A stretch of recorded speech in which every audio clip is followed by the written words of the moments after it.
With Doubtnut, get instant video solutions to all your maths, physics, chemistry, and biology doubts. Just click the image of the question, crop the question, and get instant video solution. Download Doubtnut app today.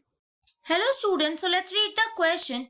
Accretionary growth is due to, okay, so they are saying accretionary growth occurs to what, which type of cells basically? Option A, resolved cells, option B, meristematic cells, option C, embryonic cells, and option D, differentiated cells.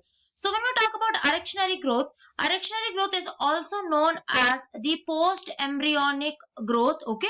So it is known as the post-embryonic growth, and the post-embryonic growth basically occurs usually in the adult stage, okay?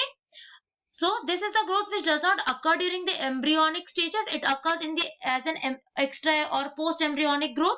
Okay, in this type of growth, the cells basically have undergone the process of differentiation.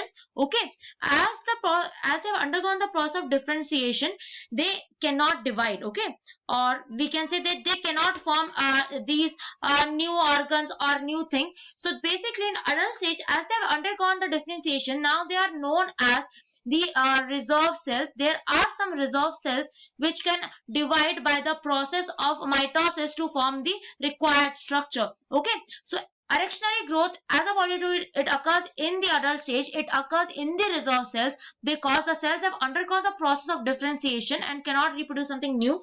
So they are not meristematic, they are not embryonic, and they are not the differentiated cells. So option A, reserve cell, is the correct option. Thank you. For class 6 to 12, IIT JEE and NEET level. Trusted by more than 5 crore students. Download Doubtnut app today.